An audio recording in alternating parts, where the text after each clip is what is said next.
Hallelujah, Jesus. Hallelujah. Purihin ang Diyos sa umagang ito. Hallelujah. Hallelujah. Magandang umaga sa lahat. Narito na naman tayo upang mag-aral ng salita ng Diyos. Salita nagbibigay buhay at pag-asa. Buhay na walang hanggan. Hallelujah. Kaya ang sabi dito sa unang Pedro chapter 4 verse 18, tulad na sa saad sa kasulatan, kung ang matuwid ay halos hindi maligtas. Kung ang matuwid ay halos hindi maligtas, ano kaya ang kainatnan ng mga makasalanan at di kumikilala sa Diyos? Hallelujah! Hallelujah! O Diyos na makapangyarihan sa lahat, narito na naman kami upang mag-aral ng iyong salita. Salita nagbibigay buhay at pag-asa, buhay na walang hanggan. Buksan mo ang aming mga espiritual na mga mata, espiritual na pandinig. Bigyan mo kami ng karunungang espiritual upang maunawaan namin ang iyong salita. Salita nagbibigay buhay at pag-asa. Hallelujah! O Diyos, ikaw ang aming guro na nagtuturo ng aralin. Kaya kung ano man ang plano ng dyablo sa lugar na ito, ay aking ginigiba, winawasak sa pangalan ni Jesus, to the power of the blood of Jesus, at sa kapangyarihan ng patnubay ng Espiritu Santo. Purihin ka, O Diyos. Hallelujah! Hallelujah! Amen! Kaya ang sabi dito sa banal na aklat, halos kahit ang matuwid ay halos hindi maligtas. Ano kaya ang kinatnan ng mga makasalanan at di kumikilala sa Diyos? Hallelujah! Kaya ang sabi sa Kawikaan chapter 1 verse 20 to 25, ang payo ko'y pakinggan ninyo at dinggin ang aking mga saway. Sa inyong diwa ko ang aking mga kaalaman. Patuloy na ito aking sa inyo.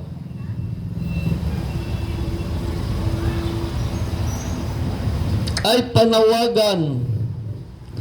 Ngunit hindi ninyo pansin, pati ang aking mga kaway. Ni walang bahala ninyo ang aking mga payo. Ayaw ninyong bigyang pansin paggunita ko sa inyo. Ang sabi sa verse 29 to 30, pagkat itong karunungan ay di ninyo minahal, kayawi na di natakot na may kalakip na paggalang.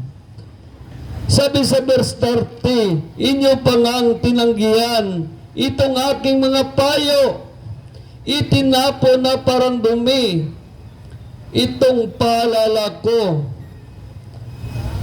Sabi sa verse 39 to 33, kaya nga inyong anin ang bunga ng inyong mga gawa, at kayo ay usigin sa ubod ng sama. Katigasan ng ulo ay papatay sa mangmang, sa dusa ay masasadlak sa kawalan ng kaalaman. Ngunit ang makinig sa akin, mananahan ng tiwasay, mabubuhay ng payapa, malayo sa katatakutan. Hallelujah! Hallelujah! Kaya ito ating pag-aralan, ang turo, ang saway, ang babala at hindi gusto ng Diyos, mga maling aral at maling katuruan, mga turo ng kasinungalingan. Ito ating pag-aaralan ngayon upang malaman natin ang ating buhay. Nandun ba tayo sa katotohanan o kaya sa kasinungalingan namumuhay? kung ang ating panampalataya ay totoo o hindi. Dito natin malalaman, maihayag ito ng banal na aklat. Kaya sabi sa unang Timoteo ay ganito, unang Timoteo, chapter 6, verse 11 to 12, ay ganito ang sinasabi, ngunit ikaw na lingkod ng Diyos,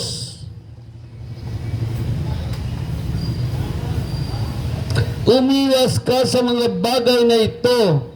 Sikapin mong mamuhay na sa katwiran, kabanalan, pananalig, pag-ibig, pagtitiis, at kaamuan.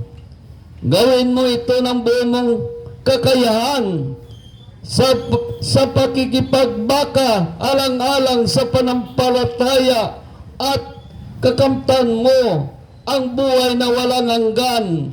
Yaman Diyos ang tumawag sa iyo nang ipahayag mo ang sa harapan ng maraming saksi ang iyong panampalataya.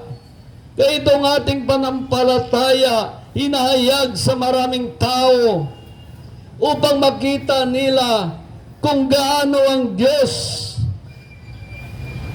nagmamahal sa atin, kung paano tayo iligtas ng Diyos. Gayon na lamang ang pag-ibig ng Diyos sa sanlibutan.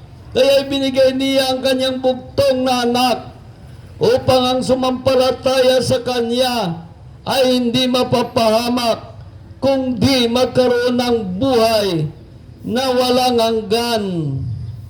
Kaya ang sabi dito sa ikalang Timoteo, chapter 4, verse 5. Kaya maging mapagpigil ka sa lahat ng oras. Pagtiisan mo ang mga kahirapan na marating sa iyo. Gampanan mo ang tungkulin ng isang mangangaral ng mabuting balita. Tupdin mo ang iyong tungkulin bilang tagapaglingkod ng Diyos. Bilang tagapaglingkod ng Diyos, hindi tagapaglingkod ng reliyon. Maraming mga tao ngayon, sila ay tagapaglingkod lamang ng reliyon. Ngunit ang sabi ng Diyos, tupdin mo ang iyong tungkulin bilang isang tagapaglingkod ng Diyos. Kaya ang tagapaglingkod ng Diyos, ang sinugo ng Diyos, ay nagpapahayag ng salita ng Diyos. Sabi sa 1 chapter 3 verse 34, napakaliwanag ang lingkod ng Diyos ay nagpapahayag ng salita ng Diyos. Hindi nagsasalita ng sariling opinyon at kuro-kuro. Ito'y salita ng tao. Dahil pagkain ng ating espiritu ay ang salita ng Diyos, upang magkaroon ng signal sa Diyos, upang magkaroon ng kalakasang espiritual, upang maunawaan natin ang salita ng Diyos. Kaya ang pagkain ng ating espiritu ay salita ng Diyos. Ngunit ang pagkain ng ating katawan ay pagkain na niluluto. Yun ang pagkain ng ating katawan. Kaya nagsalita tayo ng salita ng Diyos, pinapakain natin ang espiritu ng tao ng salita ng Diyos. Ngunit kung nagsasalita lamang tayo ng sariling opinyon at kuro-kuro, ay pinapakain natin ang mga tao ng sarili nating salita. At tayo naman na nagsasalita, yun din ang kinakain ng ating espiritu. Kaya matagal na tayong mga ngaral ay bonsai pa rin sa panampalataya kay Kristo Isos. Hindi nakaunawa, matagal nang tagapagturo, hindi nakaunawa. Bakit? Dahil ang kanyang kinakain ng kanyang espiritu ay sarili niyang salita. Kaya walang pagbabago ang kanyang espiritu ay malnourished, gutom sa salita ng Diyos. Ngunit, kung nagsasalita tayo ng salita ng Diyos, pinapakain natin ang mga tao ng salita ng Diyos, at ang ating espiritu naman, pinapakain natin ng salita ng Diyos upang lumakas at magkaroon ng signal sa Diyos.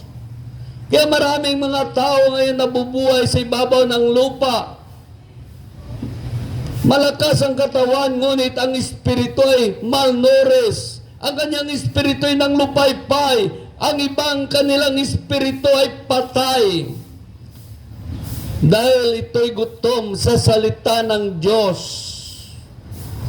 Kaya ang sabi dito, sa unang Timothy chapter 4 verse 6, ikaw maging mabuting lingkod ni Kristo kung itinuturo mo sa mga kapatid ang tagubiling ito, at habang itinuturo mo ito, dinudulutan mo rin ang iyong sarili ng pagkaing espiritual. Ang tunay na aral ang sinusunod mo. Itong tunay na aral na ating sinusunod, ang salita ng Diyos sa Biblia. Kaya ito lagi ang ating ginagawa dahil sinusunod natin ang Diyos. Hindi ang reliyon ang ating sinusunod, kundi ang Diyos. Marami ngayong kasimbahanan ang sinusunod nila ang kanilang reliyon, ngunit hindi nila sinusunod ang Diyos. Kaya marami ngayon mga ngaral sa iba't ibang kasimbahanan, sila'y mga ngaral lamang ng reliyon. Hindi pinatayo ng Diyos. Dahil ang pinatayo ng Diyos, ang sinugo ng Diyos, ay nagsasalita ng salita ng Diyos. Kaya ito ang utos ng Diyos, sabi sa unang Timothy chapter 4 verse 13, iukol mo ang iyong panahon sa pagbabasa ng kasulatan sa madla, sa pangangaral at pagtuturo hanggang ako ay dumating. Kaya ito ating ginagawa. Lagi tayo nagbabasa ng kasulatan sa madla, sa pangangaral at pagtuturo hanggang si Kristo ay dumating. Ang sabi sa verse 14, huwag mong pabayaan ang pinagkaloob sa iyo ng Espiritu Santo. Tayo ba pinagkalooban ng Espiritu Santo? O kaya reliyon lamang nagkaloob sa atin? Kaya makita natin marami sa kapanahunan ngayon, sila'y pinatayo lamang ng kanilang reliyon, ngunit hindi sila pinatayo ng Diyos. Sa anong dahilan hindi sila pinatayo ng Diyos? Sila'y nagtuturo ng mga maling aral at maling katuruan. Nagtuturo ng kasinungalingan. Tinuturuan ng mga tao ng mga maling aral, maling katuruan. Ito'y isang kasinungalingan na nagpapahamak sa atin. Kaya ang sabi dito sa unang Timothy chapter 4 verse 13, kaya lagi tayo nagbabasa dahil ang Diyos ang ating sinusunod, hindi ang reliyon. Sabi sa unang Timothy chapter 4 verse 13, iukol mo yung panahon sa pagbabasa ng kasulatan sa madla, sa pangangaral at pagtuturo hanggang ako ay dumating. Huwag mong babayaan ang pinagkaloob sa iyo ng Espiritu Santo. Tayo ba pinagkalooban ng Espiritu Santo? Kung tayo ay pinagkalooban ng Espiritu Santo, dadalhin ka ng Espiritu Santo sa salita ng Diyos. Ngunit kung pinagkalooban lamang tayo ng reliyon, dadalhin tayo, magsalita tayo tungkol sa reliyon. Inaakay natin ang tao sa reliyon, hindi sa Diyos. Hallelujah! Kaya ito ang utos ng Diyos. Kaya sabi sa verse 16, maging maingat ka sa iyong pagkilos at pagtuturo. Patuloy mo sa gawa mga bagay na ito upang maligtas ka pati ang nakikinig sa'yo. Ito pala, kailangan natin mangaral ng salita ng Diyos upang maligtas tayo at maligtas din ang nakikinig sa atin.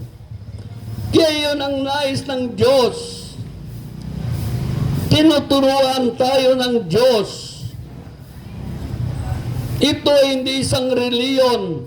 Ito ay isang relasyon. Kung paano makipagrelasyon sa Diyos.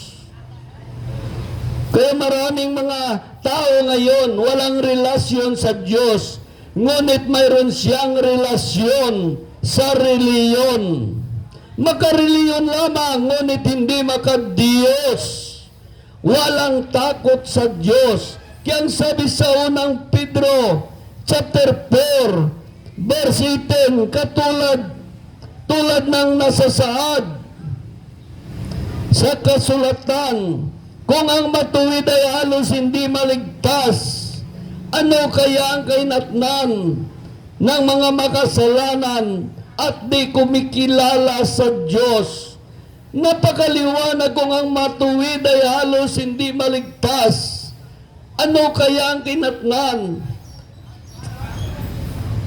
ng mga makasalanan at di kumikilala sa Diyos? Bakit hindi maligtas ang mga matuwid? Kaya nagsasabi tayo, matuwid na yun, bakit hindi siya maligtas? Ay, ito ang di ninyo alam, ang requirement sa langit. Ang requirement sa langit ay banal, hindi matuwid, hindi mabuti. Kaya sabi dito, kung ang matuwid ay halos hindi maligtas, ano kaya ang kinatnaan ng mga makasalanan at hindi kumikilala sa Diyos? Marami ngayon mga matuwid sa harapan ng tao, ngunit nasa liksik ng Diyos ang kanilang mga puso. Nasa liksik. Ang sabi sa Roma chapter 10, verse 2, napatunayan kung sila'y nagsisikap na maging kalugod-lugod sa Diyos. Napatunayan ng Diyos na ang mga tao sa bawat reliyon ay nagsisikap na maging kalugod-lugod sa Diyos.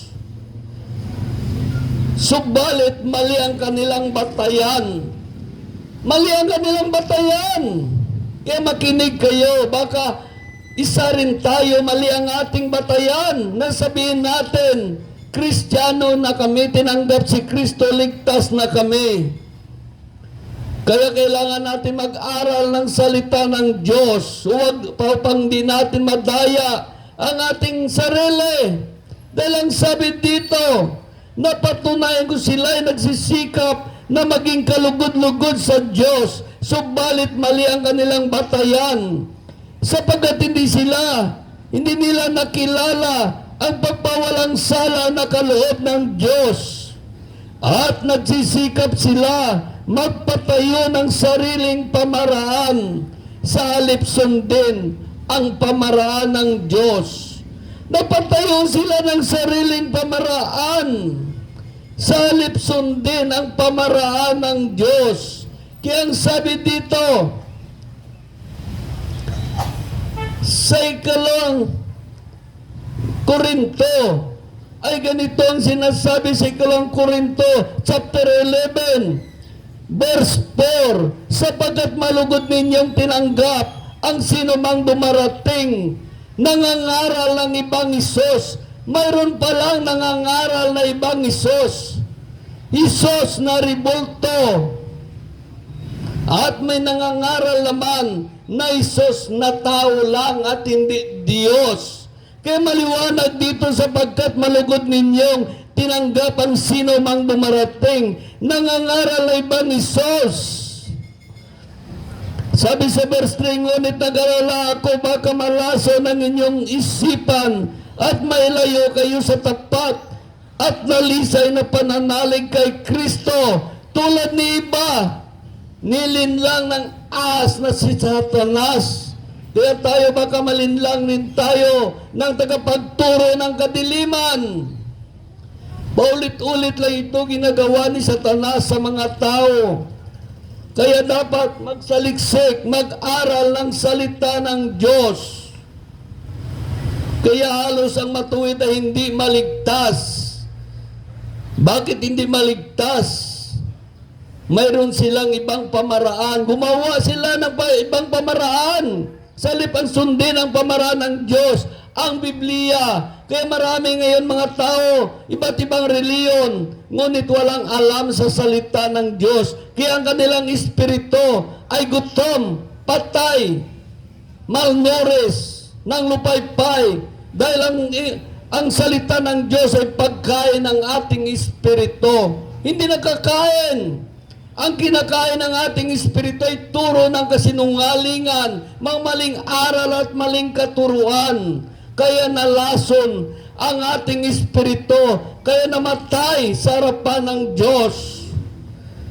Iyon na maraming mga matuwid ngayon sa iba't ibang kasimbahanan, napatunayan ng Diyos na sila ay nagsisikap na maging kalugod-lugod sa Diyos. Subalit mali ang kanilang batayan. Hindi nila alam ang pagbawalang sala na kaloob ng Diyos. Nagsisikap sila magpatayo ng sariling pamaraan. Maraming mga reliyon nagpapatayo ng sariling pamaraan. Iba't ibang pamaraan ang kanilang tinatayo upang paniwalain ang mga tao na sila ay totoo. Ito'y gawa-gawa lamang nila. Kaya kung pakinggan mo, parang totoo. Ngunit, ang sabi sa kawikaan, sa tingin mo ay mabuti. Ngunit ang dulo ay kapahamakan. Kapahamakan ang dulo. Kaya marami ngayon, napapahamak, sabi sa Uzias, napahamak ang aking bayan dahil sa kulang ng kaalaman. Lack of knowledge.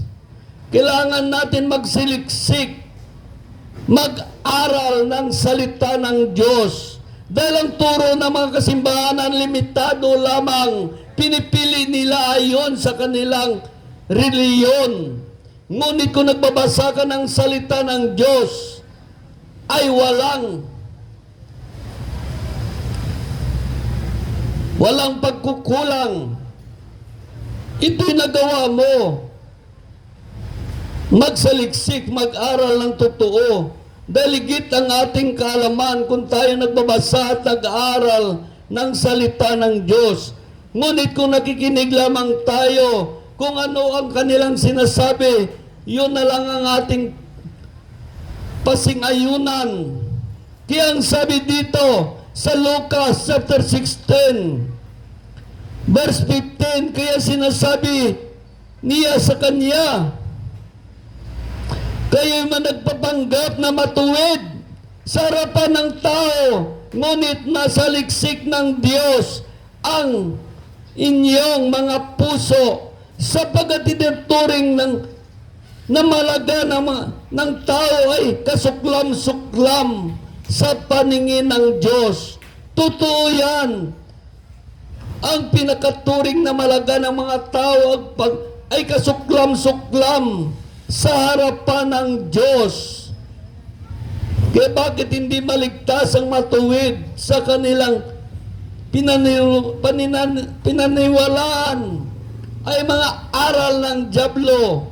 Ito'y mga aral ng dyablo ang kanilang paniniwalaan.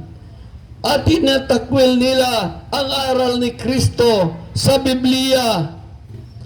Maliwanag ang sabi dito, kaya ang sabi sa unang Timoteo chapter 4 verse 1, maliwanag ang sinasabi ng Espiritu sa huling panahon. Iwan ang ilan ng panampalataya, susundin nila ang mandarayang espiritu at mga aral ng dyablo, dahil sa panlinlang ng mga sinungaling ng mga budhi na may tatak na pagiging alipin ni Satanas.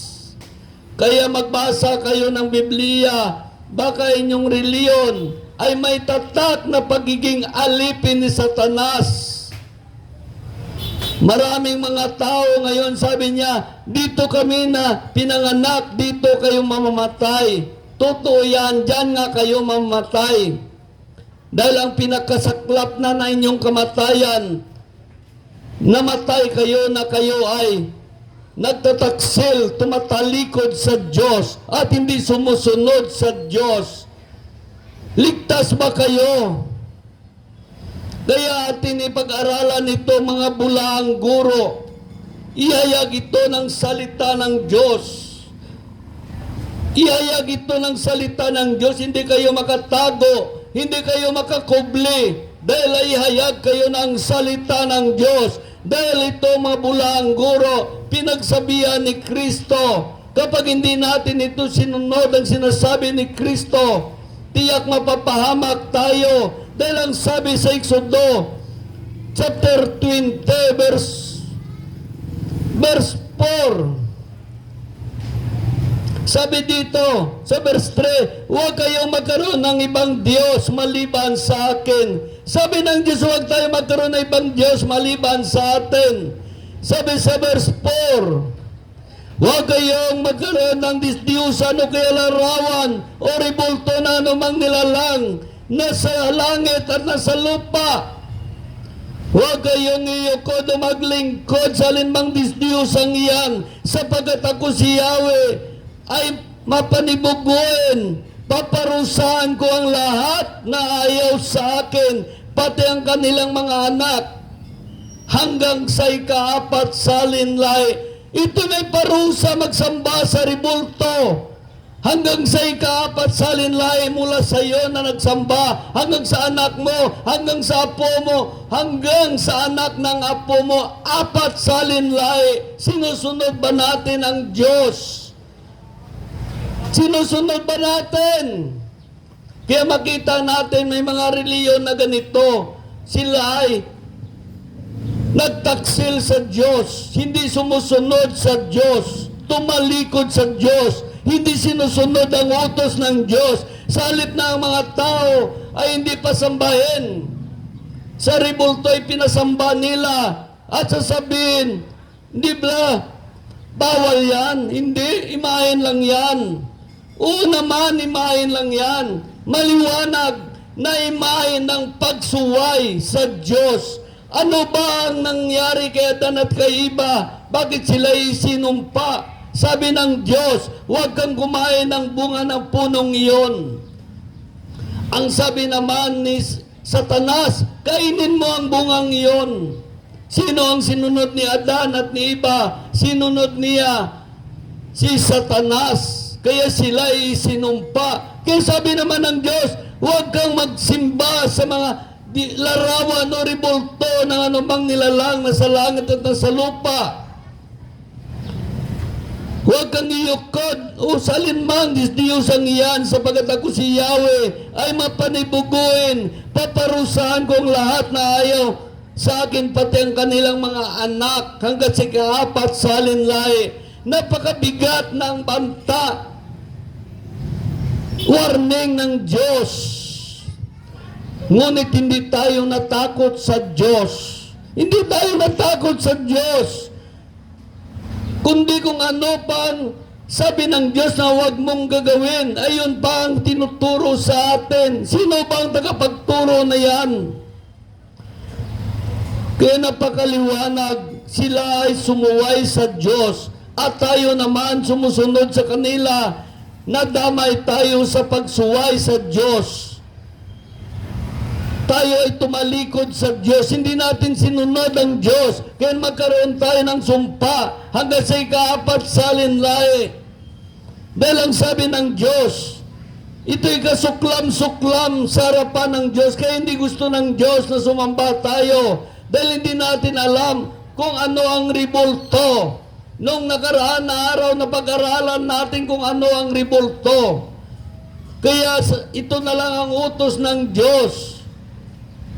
Sabi sa Deuteronomy chapter 7, verse 25, sunugin ninyo ang kanilang mga disdiyusan, huwag ninyong pag-imbutan ang mga pilak ginto ginagamit ng mga iyon, sapagkat sila ay maging patibong ng inyong kahulugan, dahil sa inyong kasuklam, dahil iyon ay kasuklam-suklam kay Yahweh, kasuklam-suklam sa Diyos ang pagsamba sa disdiyusan. Huwag kayong muwi ng anumang bagay na kasuklam-suklam, sapagat iyon ang maging dahilan ng pagsumpa niya sa inyo.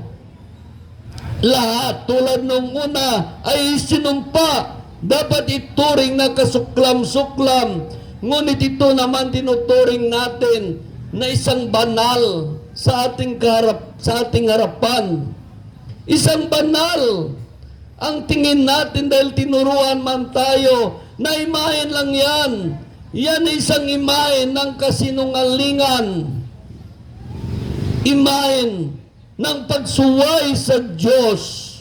Kaya maliwanag ang sabi dito sa Lucas chapter 16 verse 15 ay ganito ang sinasabi. Kaya sinasabi sa kanila, kayo'y nagpapanggap na matuwid sa harapan ng tao, ngunit nasa liksik ng Diyos ang inyong mga puso, sapagkat tinuturing na malaga ng mga tao ay kasuklam-suklam sa harapan ng Diyos. Kaya maliwanag ang sabi sa unang Pedro chapter 4 verse 18, kung ang matuwid ay halos hindi maligtas, ano kaya ang kainatnan ng mga makasalanan na hindi kumikilala sa Diyos? Napatunayan naman ng Diyos na sila'y naging kalugod-lugod sa harapan ng Diyos. Napatunayan ng Diyos na sila'y naging kalugod-lugod sa harapan ng Diyos, subalit mali ang kanilang batayan, sapagkat hindi nila nakilala ang pagpawalang sala na kaloob ng Diyos, at gumawa sila ng sariling pamaraan sa halip sundin ang pamaraan ng Diyos. Gumawa sila ng sariling pamaraan. Maraming mga reliyon ngayon gumagawa ng sariling pamaraan sa halip ang sundin ang pamaraan ng Diyos. Kaya kapag binasa natin ang Biblia, maraming natatamaan na reliyon. Maraming natamaan na mga lingkod ng reliyon, nasasaktan ang kanilang puso dahil mahal nila ang reliyon nila, hindi ang Diyos. Hindi nila alam ito isang rebelisyon ng Diyos. Ito isang babala ng Diyos, isang warning ng Diyos na dapat baguhin ninyo, dahil kung hindi, tiyak ang inyong kapahamakan. Kaya sabi sa Matthew chapter 7 verse 21, hindi lahat tumatawag sa akin, Panginoon, Panginoon, ay makapasok sa kaharian ng langit, kundi yun lamang sumusunod sa kalooban ng Amang nasa langit. Ang sumusunod lamang sa kalooban ng Amang nasa langit ang makapasok sa kaharian ng langit. Ngunit kung mali ang inyong batayan, mali ang inyong daanan, imbis daanan patungo sa langit, mali man inyong daan, hindi na doon papunta sa langit, kundi papunta sa impyerno. Kaya pinatigas ng Diyos ang mga puso ng mga tao na ito, dahil sila'y sumusuway sa Diyos lagi, kahit alam na nila ang katotohanan. Pinatigas ng Diyos ang kanilang puso upang pagdating ng araw, sila'y hatulan ng Diyos dahil sa kanilang katigasan ng ulo, dahil sa kanilang kamangmangan. Ayaw nila dinggin ang salita ng Diyos. Nagmamarunong pa sila sa Diyos. Kaya maliwanag ang sabi sa ikalawang Pedro chapter 1. Ikalawang Pedro chapter 2 verse 1, noong una lumitaw sa Israel ang bulaang propita, sa inyo naman may lumitaw na bulaang guro, gagamit siya ng katusuan ng pagtuturo sa mga aral na nakakasira ng inyong panampalataya. Itakwil nila ang Panginoon na nagligtas sa kanila, kaya biglang darating sa kanila ang kaligtasan. Nakasira ng panampalataya, na gumagamit sila ng katusuan. Nakasira na inyong panampalataya, itinakwil nila ang Panginoon na nagligtas sa kanila. Paano nila itakwil? Sabi ng Diyos, simbahin mo ang Diyos. sa Espiritu at katotohanan, sapagkat ang Diyos ay Espiritu. Sinunod ba natin? Hindi. Doon tayo sumasamba sa rebulto. Subukan ninyo, pag namatay kayo, mga tuwiran kayo sa harapan ng Diyos. Imahen lang naman yan. Yan ay isang imahen ng pagsuway ang inyong ginagawa. Napakaliwanag, itinakwil nila ang Panginoong na nagligtas sa kanila. Bakit? Paano nila tinakwil? Sasabihin nila si Kristo ay tao lang at hindi Diyos. Sabi naman ng banal na aklat, si Kristo ay bugtong na anak ng Diyos. Siya ay Diyos. Masipag sila maglibot na nakatingin ang Diyos na sa langit sa kanila. Hindi na sila nahiya sa Diyos. Mayroon na silang makapal na mukha sa harapan ng Diyos. Kaya naglilibot sa sabihin nila, si Kristo ay hindi Diyos. Siya tao lang. Nilapastangan ninyo si Kristo Isos. Nilapastangan ninyo si Kristo Isos. May nagsasabi naman, may nagtuturo naman, pasambahin kayo sa rebulto. Pasambahin kayo sa rebulto. Dapat, yan ay rebulto, hindi yan santos. Rebulto lang yan. Dapat ang mga santos na inyong sinasamba, hindi ninyo dapat siyang sambahin, kundi tularan kung ano ginagawa ng santos na sumunod sa Diyos. Ganun ang inyong gagawin. Sila'y tularan lamang ninyo, hindi sambahin. Ang sambahin ninyo ang Diyos na sa langit. Kahit ang anghel sa langit hindi pumapayag na sambahin siya. Hindi siya mapapayag na sambahin. Mas labaw pa ba ang mga sinasamba ninyo na rebulto sa anghel? Dahil ang sabi dito ni Juan na inyong sinasamba, sabi sa Payag chapter 22, verse 8, ako si Juan ay nakarinig at nakakita ng lahat na ito.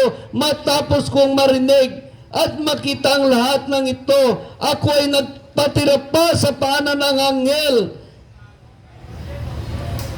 na nagpakita sa akin ng mga ito upang siya'y sambahin. Pati inyong Juan nga Santos nagpatira pa sa anghel upang sambahin ang anghel. Alam mo ba ang sinabi ng anghel? Ngunit sinabi sa kanya, huwag ako'y alipin tulad ng inyong mga kapatid na propita at ang lahat na sumusunod sa salita ng Diyos. Ang lahat na sumusunod sa salita sa aklat na ito, ang Diyos ang sambahin mo. Maliwanag ang Diyos ang sambahin mo. Sinabi yan si Apostol Juan. Ang Diyos ang sambahin mo. Hindi pumayag ang anghel na sambahin. Na sambahin siya ni Juan. Sabi niya, ang Diyos ang sambahin mo. Kaya si Juan na ating santos na sinasamba, ang sabi dito, dahil alam ni Juan, sabi niya, unang Juan chapter 5 verse 21, mga anak, lumayo kayo sa mga Diyos-Diyosan. Sinabi na ng inyong santos na inyong sinasamba, mga anak, lumayo kayo sa Diyos-Diyosan. Sinunod ba natin ang Diyos? Sinunod ba natin? Kaya kung hindi natin sundin ang Diyos, pagdating ng araw, pag namatay tayo, tiyak ang kapamakan sa impyerno. Bakit sinasabi natin ito? Hindi pala lait-laitin kayo, kundi upang turuan kayo ng tama na pagkilala at pagsunod sa Diyos. Tama na pagsunod sa Diyos dahil mahal kayo ng Diyos. Kaya buksan nyo ang inyong isipan. Buksan nyo ang inyong isipan. Dahil sabi sa unang Korinto ay ganito, Unang Korinto chapter 11. Sabi sa ikalawang Korinto chapter 11, verse 10, hindi sila tunay na apostol, nandaraya lamang at nagkunwaring mga apostol ni Kristo. Hindi ito dapat pagtakhan, sapagkat si Satanas man ay maaring magkunwaring anghel ng kaliwanagan. Kaya hindi nakataka-taka na magkunwaring lingkod ng katwiran ang kanyang mga lingkod. Ang kanilang kainatnan ay ayon lamang sa kanilang mga gawa. Ano ba kanilang mga gawa? Pasambahin kayo sa rebulto. Ano pa kanilang mga gawa? Paniwalain kayo si Kristo ay hindi Diyos. Siya ay tao lang. Kaya maliwanag ang sabi dito sa ikalawang Korinto chapter 7 verse 4, sapagat malugod ninyong tinanggap ang sino mang dumarating nangangaral ng ibang Isos. May nangangaral ng ibang Isos. Isos na rebulto at Isos na tao lang. Kaya napakaliwanag. Kaya ang sabi sa Timoteo ay ganito. Unang Timoteo chapter 1 verse 9-10. Sa may panampalataya at malinis na budi, may mga taong hindi sumusunod sa kanilang budi.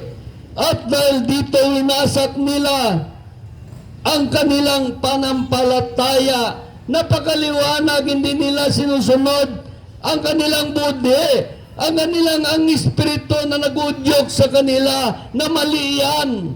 Mga turo ng Diyos, hindi nila sinusunod. Kaya ang sabi dito sa unang Timothy chapter 1 verse 9-10, may mga panampalataya at malinis na budi. At may panampalataya hindi sumusunod sa kanilang budi. At dahil dito, winawasak nila ang kanilang panampalataya. Kaya maraming mga tao, winawasak nila ang kanilang panampalataya. Kahit mamitot man tayo pag makarinig tayo nito, pero nag-aantay sa atin, dalawa lang, langit o impyerno. Kaya tingnan natin pagdating ng panahon, mapapahamak din tayo. Kaya sabi sa unang 1, chapter 1, verse 3, sapagkat may ilang mga tao nagtuturo ng mamaling aral, inutos mo sila'y tumigil sa kanilang ginawa. Ito inutos ng Diyos, ngunit hindi ito ginagawa ng mga tao. Bakit? Dahil kaibigan nila si Satanas. Kaibigan nila. Inuutos to, kaya itong ginagawa natin, sinusunod ang utos ng Diyos na sila'y sawayin. Kung ayaw ninyo mapasaway, mamatay din kayo. Kat doon na ninyo mapatunayan na tama palang narinig ninyo. Kaya mapapahamak din tayo sa bandang huli. Hindi ka rin tatagal, mapapahamak ka rin. Kung ang salita ng Diyos ay itinakwil mo, ang salita ng Diyos ang hahatol sa iyo pagdating ng takdang araw. Kaya ang sabi dito sa Tito, sinabi dito sa Tito, kay Titus, chapter 1, verse 9, kailangan matatag siyang maghawak ng tunay na aral. Matatag, maghawak ng tunay na aral. Huwag yung kasalanan ay gagawin pa, hilot-hilotin pa, at gagawin parang iayos pa ang kasalanan. Hindi. Dahil ang Diyos pag mali, mali yan. Pag kasalanan, kasalanan. Hindi pwede gawin mong idoktoran mo pa ang kasalanan. Ang kailangan mo sumunod sa Diyos. Kaya kailangan matatag, sabi dito kailangan matatag siya maghawak ng tunay na aral upang maituro niya sa iba ang at ipakilala ang kamalian ng sumasalungat. Kaya ito ating ginagawa, pinapakilala natin ang kamalian ng mga sumasalungat. Ngunit, iba ang unawa ng mga mangmang na tao. Oo, totoo yan. Ito'y tinutuwid tayo ng Diyos. Binibigyan tayo ng kaalaman upang masunod natin ang Diyos, upang di tayo mapapahamak. Ngunit dahil sa katigasan ng ating ulo at kamangmangan, napapahamak nga tayo. Dahil ang sabi dito sa Kawikaan, chapter 16, verse 22, ang karunungan ay pang-akit sa matatalino, ngunit mahirap maturuan ang mangmang na tao. Totoo yan. Mahirap turuan. Maganda na sinasabi mo, ito'y kaligtasan niya. Otot lang ka na. Tungod, ang salita ng Diyos daw, tayo lang ka na. Umura pag napatay ang tao nga, daw tayo lang mangyapon tanan sa tubangan kang Diyos. Tungod amura pagkabig niya, kung ano yung tinanim, yun ang iyong anihin. Ito'y kabutihan natin dinuturo ng Diyos. Ngunit, minamasama natin. Bakit magaling pa ba tayo sa Diyos? Ano ang alam mo sa salita ng Diyos? Baka hindi mo alam ang tunay na Kristiyano ay sumusunod sa Diyos. May takot sa Diyos. Ikaw ba sumusunod sa Diyos? Nanalangin ka ba lagi sa Diyos? Dahil kung nanalangin ka, ikaw ay nagpag-istorya sa Diyos, nakikipagrelasyon sa Diyos.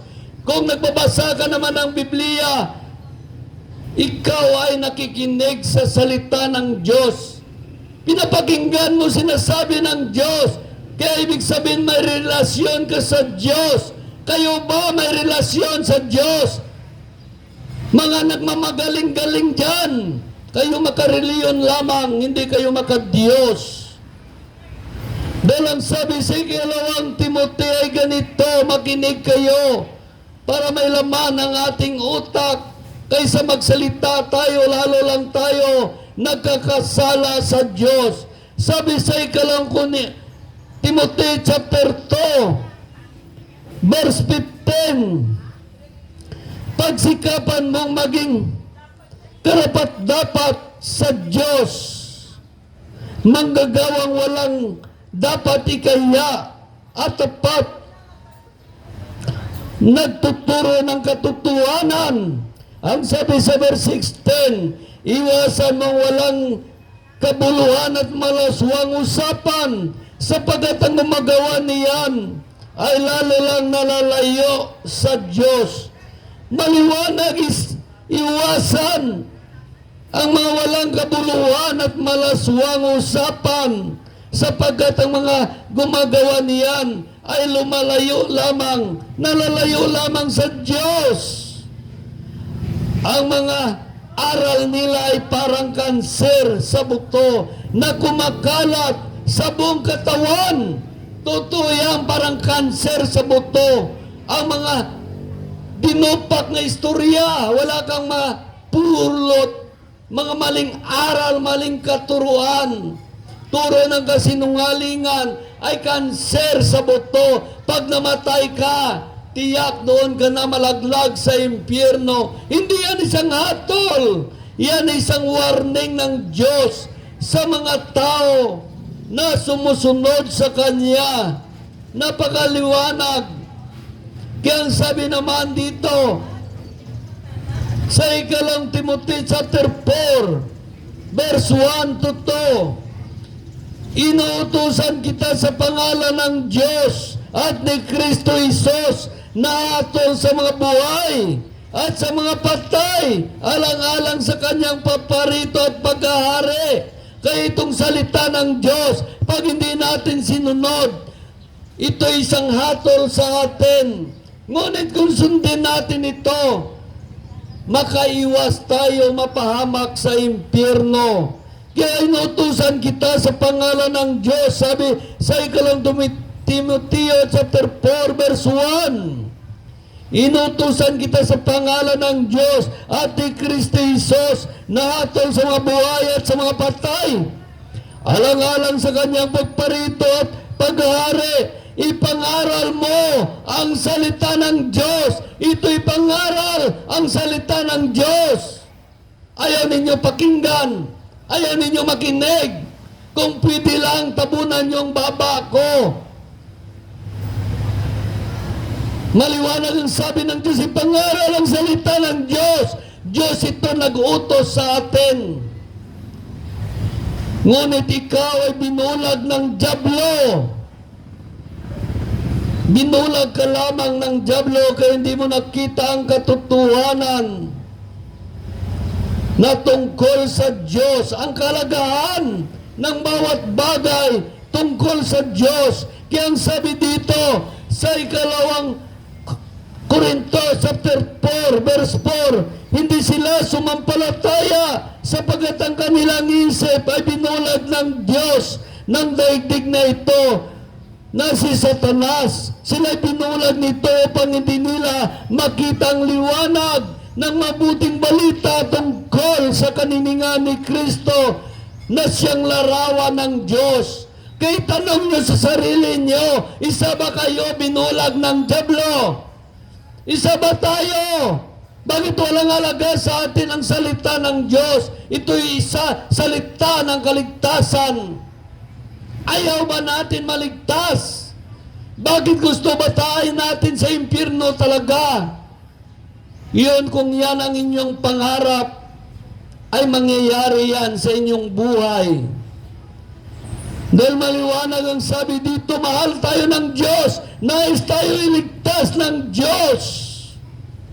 Nais tayo iligtas ng Diyos. Kaya binigay niya kanyang bugtong na anak. Ang sino man sumampalataya sa Kanya ay hindi mapapahamak, kundi magkaroon ng buhay na walang hanggan. Sabi sa verse 17, sapagkat sinugo ng Diyos ang kanyang anak, hindi upang atulan maparusahan ang sanlibutan, kundi upang iligtas sa pamagitan niya.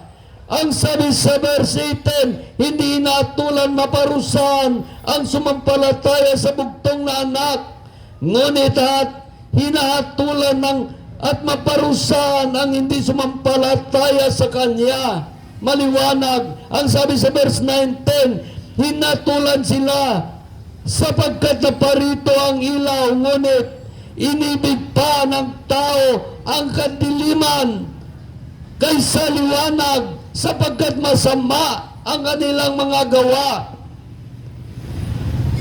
Kaya inuutos ito ng Diyos, ipayag ang salita ng Diyos, dahil marami naman mga tao nakikinig na nais maligtas. Kaya ipayag ang kanyang salita. Kaya sabi ni utos ito, ipayag mo ang aking salita. Maraming mga tao ngayon, dahil hindi nila pakikinig ng salita ng Diyos, ignorante sa Diyos, hindi na nakilala ang Ama, hindi nakilala si Kristo Jesus, hindi niya nakilala ang Espiritu ng Diyos. Ignorante daw mga tao pa kang unang panahon, gabahag-bahag. Ignorante sa salita ng Diyos. 2024 years na, ngunit ang mga tao daw nagabahag, magyapon, ignorante sa salita ng Diyos. Hindi ba niyo alam, noong unang panahon, ang Diyos ay nagsasalita sa mga propita noong unang panahon, at isinulat niya ang sinasabi ng Diyos. Hindi nila makita ang Diyos, ngunit ang tinig niya narinig. Kaya ang salita, isinulat na sa tapyas na bato, isinalin sa banal na aklat. Kaya ang salita ay Diyos. At tinakwil nila ang Biblia. Dahil gawa na yan ng tao.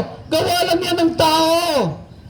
Ayaw ng mga tao makinig sa Biblia dahil gawa daw ito ng tao. Dahil gusto nila ang gumawa ng Biblia ay kalabaw, kambing.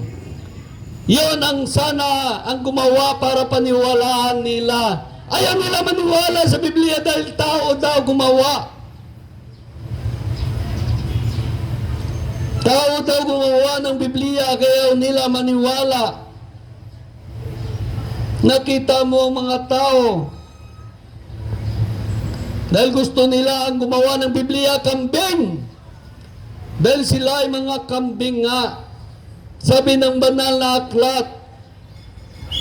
Dahil ang sabi dito sa Mateo, sabi sa Mateo chapter 25, ay ganito sinasabi ng Diyos pagdating ng panahon. Sinasabi niya sa mga kambing. Sabi dito sa Mateo chapter 25 verse 23, inilagay niya sa kanan ng tupa at ang sa kaliwa ang kambing. Ang sinabi ng Diyos sa kambing, at sasabihin niya naman niya sa mga nasa kaliwa, mga kambing, lumayo kayo sa akin. Mga sinumpa kayo mapa sa apoy na di mamamatay, na inanda para sa mga diablo at sa kanyang mga kampon. Kaya ginawa ng diablo, ginawa tayong kampon. Binigyan tayo ng espiritu ng kalayan upang laging gagawa ng kasalanan sa Diyos. Kaya naging mahalay tayo. Mahalay tayo. Laging gagawa ng kasalanan. Hindi makatulog kung hindi makagawa ng kasalanan sa Diyos. Kaya ito naging mahalay tayo upang makasala tayo sa Diyos, upang maging kampo ng diablo. Kaya ang sabi sa unang 1, chapter 3, verse 8, ang nagpapatuloy sa pagkakasala ay kampo ng diablo. Kaya napakaliwanag, binigyan tayo ng diablo ng espiritu ng kalikuan upang hindi tayo maniwala sa salita ng Diyos, upang mapahamak tayo. Kapag sinunod natin ang diablo, ay naging kampon tayo ng diablo. Kaya dumating si Kristo upang wasakin ang mga gawa ng diablo. Ngunit ano ang magawa ni Kristo kung kakampi natin ang diablo? At kung ano naman ang inuudyok ng diablo, yan ang ating sinusunod. Sabi ng diablo, sige, gumawa ka ng kasalanan, masarap yan. Sige, hanggat mamatay ka, ubusin mo ang iyong buhay sa paggawa ng kasalanan, masarap yan. Kaya naging kampon tayo ng diablo. Ito naman, si Kristo, pinagsabihan tayo sundin ang kalooban ng Amang nasa langit upang tayo maligtas. Sundin ang kalooban ng Amang nasa langit, ngunit ayaw natin sundin si Kristo. Ang sinusunod natin ang diablo. Kaya ang sabi dito ni Kristo'y pangaral mo ang salita ng Diyos, sapagkat ang salita ng Diyos, maraming mga tao di nila alam, ito ay si Kristo Isos. Ang salita ng Diyos ay si Kristo Isos. Kaya ang sabi dito sa chapter 1 verse 1, sa pasimula pa naroon ang salita, kasama ng Diyos ang salita, at ang salita ay Diyos. Napakaliwanag na ang salita ay Diyos. Ang sabi sa verse 4:10, naging tao ang salita at siya'y nanirahan sa piling natin. Naging tao ang salita. Yan si Kristo Isos, at siya'y nanirahan sa piling natin. Nakita namin ang kanyang kapangyarihan at kadakilaan. Puspos ng pag-ibig at katapatan. Tinanggap niya mula sa Ama ang kapangyarihan at kadakilaan bilang bugtong na anak ng Diyos.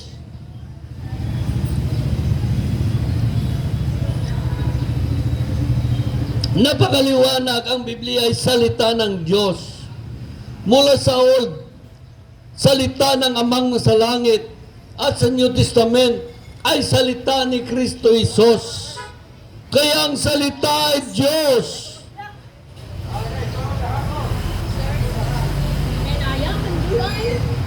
Tino. Para maligtas ka ba? Hindi ka mo. May lang nga sa sunod dito ko sa kaplak. Sige.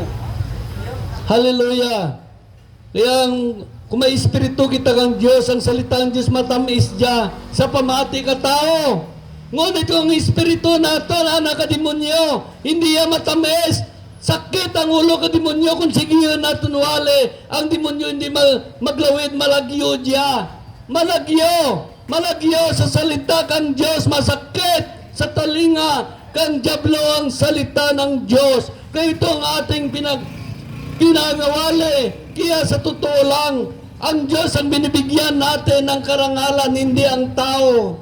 Ito'y salita ng kaligtasan na hindi ninyo alam. Hindi ninyo alam. Kaya sa ngayon pa lang, ang Diyos na sa langit nakatingin sa atin. Nagkasala na tayo sa Diyos. Ang ating ginagawa ba isang pagkakasala? Totoo naman yan, pero mas maganda marinig ninyo. Dahil hindi lang kayo sa malapit ang nais makarinig. Gusto rin makarinig ng mga nasa malayo. Dahil nais ng Diyos iligtas ang mga tao. Kaya sino tayo na magsaway sa Diyos na magsalita? Ako ginamit lamang ng Diyos. Ngunit ang Diyos ang nagsasalita. Diyos ang pinagsalitaan ninyo, hindi ako. Dahil ang binabasa natin salita ng Diyos. Dahil gusto ng tao ay mga opinyon, kuro-kuro opinyon, kwento-kwento lamang. Kwento barbiro, ayan masarap sa tainga ng tao. Yan ang gusto ng diablo na ipangaral. Ngunit ang salita ng Diyos, masakit sa tainga ng tao na hindi kumikilala sa Diyos. Kumikilala sa Diyos, ngunit hindi naman sumusunod sa Diyos. Gayon na lamang ang pag-ibig ng Diyos sa sanlibutan. Kaya binigay niya ang kanyang bugtong na anak upang sumampalataya sa Kanya ay hindi mapapahamak, kundi magkaroon ng buhay na walang hanggan. Dahil makareliyon tayo, kaya mapapahamak din tayo sa bandang uli pag tayo ay namatay. Mapapahamak din tayo. Dahil ayaw natin tinggin ang salita ng Diyos. Ayaw natin tinggin ang salita ng Diyos. Diyos ng salita ng kaligtasan. Hindi ito reliyon. Ito isang relasyon sa Diyos. Sabi dito sa 1 chapter 12 verse 48, may hatol sa sinumang magtakwil sa akin at hindi tumanggap ng aking salita. Ang salitang ipinayag ko ang hatol sa kanya sa huling araw. Dahil ang sabi naman dito sa Deuteronomy, sabi sa Deuteronomy chapter 28 verse 15, kung hindi ninyo didinggin ang tinig niya at hindi susundin ang kanyang utos at mga tuntunin, mangyayari sa inyo ang mga sumpang ito, ang salita ng Diyos. Dalawa ang bitbit niya, pagpapala o sumpa. Magpili ka. Ano ba ang gusto mo? Pagpapala ng Diyos o sumpa? Kaya sa pamagitan ng iyong nais, iyan ang mangyayari sa iyo. Si Kristo dumating upang iligtas ang lahat. Ngunit, mas minahal ninyo ang reliyon ninyo. Kaya mapapahamak din kayo. Mapapahamak din. Dahil mas mahal ninyo ang reliyon kaysa Diyos. Dahil niisip nyo, ibang reliyon yan, born again yan. Hindi. Ibig sabihin ng born again, sinabi ni Kristo, hindi ka makarating sa langit kung hindi ka mag-born again, born in spirit. Hindi ito reliyon, ito'y relasyon sa Diyos. Relasyon sa Diyos. Kaya maraming mga tao walang alam sa katotohanan dahil na ayaw nila tinggin ang katotohanan. Kaya wala silang natutunan sa salita ng Diyos. Matanda na, 80 years old na, walang alam sa salita ng Diyos. Wala siyang alam sa salita ng Diyos. Kaya maliwanag ang sabi dito sa Kawikaan. Sabi sa Kawikaan, ang karunungan ng malingaw-ngaw sa mataong lansangan. Ito ang karunungan ng Diyos, umalingaw-ngaw sa taong lansangan. Ang tinig niya nangingibabaw sa lugar ng pamilihan. Ito'y lumalampas sa mataas na muog. Ang ugong niya naririnig sa pintuan ng lungsod. Kaya ang salita ng Diyos umaalingaw-ngaw. Kaya pag nag-aalingaw-ngaw ang salita ng Diyos, nagugulat ang mga dyablo sa kapaligiran. Hindi nyo alam kapag may pahayag ng salita ng Diyos, ang lugar na ito ay winawasak ng Diyos, ang mga kuta ng dyablo. Kita mo, walang krimen nangyayari sa lugar na ito dahil may napahayag ng salita ng Diyos. Winasak ang mga kuta ng dyablo sa lugar na ito. Kaya napakabuti ang salita ng Diyos. Salita nagaproteksyon sa atin, nagbigay buhay at pag-asa, buhay na walang hanggan. Kaya hindi tayo magtaka. Yan ang salita ng Diyos. Nasanay tayo sa salita ng babae. Mga malambing na tao, parang hindi makapisa ng kamatis, ngunit sila'y mga lobo. Sila'y mga lobo. Kaya itong salita ng kaligtasan ay dapat nating mahalin, pakinggan at unawain upang masunod natin ang Diyos. Kaya ang sabi naman dito,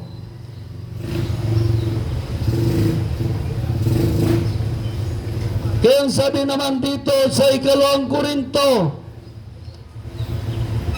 unang Timothy chapter 2 verse 3, ito ang mabuting nakakalugod sa Diyos ang ating tagapagligtas, na ang ibig ay maligtas ay lahat ng tao na nakakaalam ng katotohanan, sapagkat isa ang Diyos, isang tagapamagitan sa Diyos at mga tao, ang taong si Kristo Jesus na nagandog sa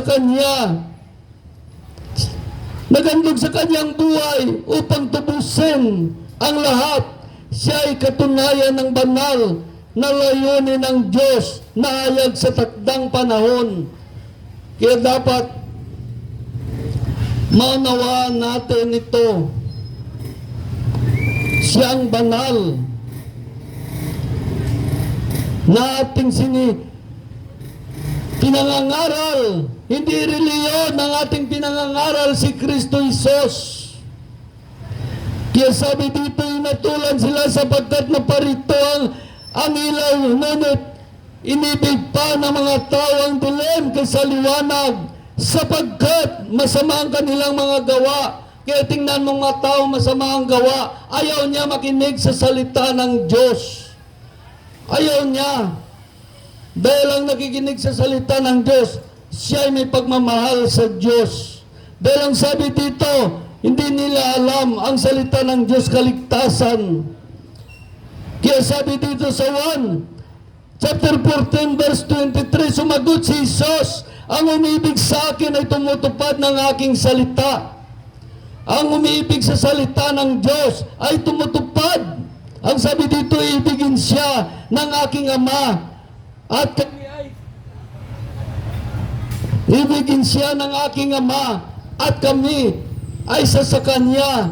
Anong ibig sa aking salita?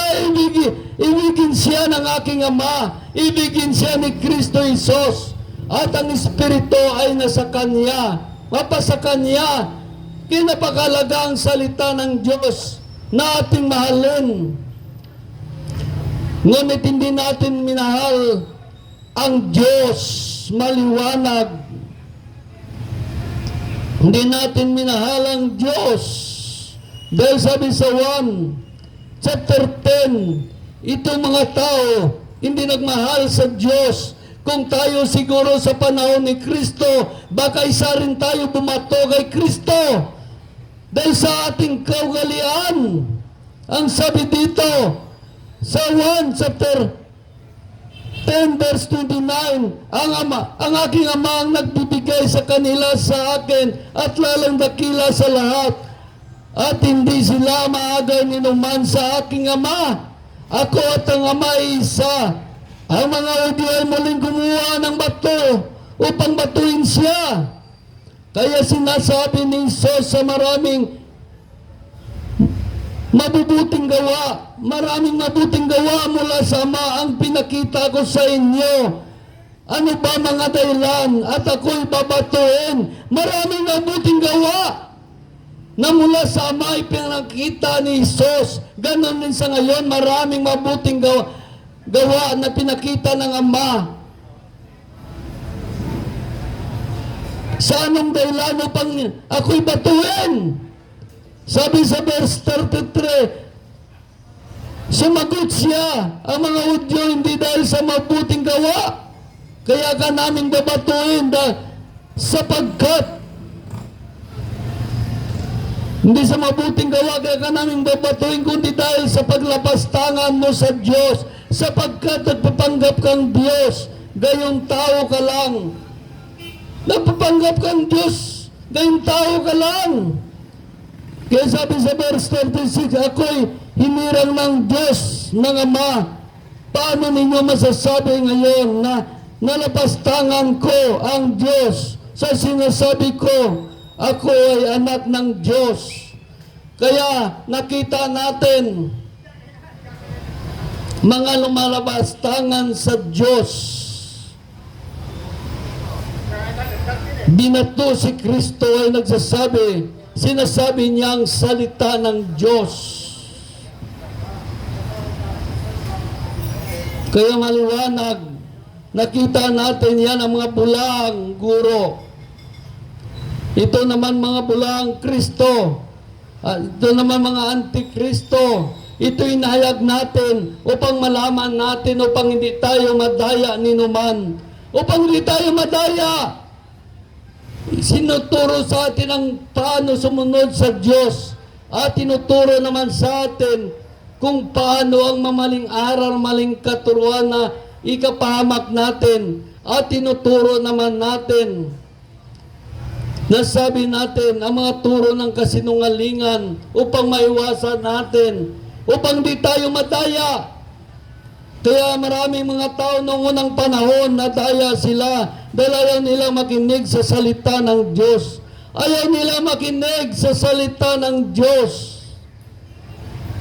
Alam mo itong salita ng Diyos, pagkain ng iyong espiritu, ayaw mo?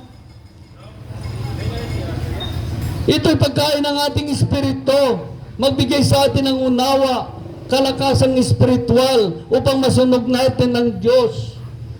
Kaya, kapag hindi natin minahal ang salita ng Diyos, mapapahamak tayo.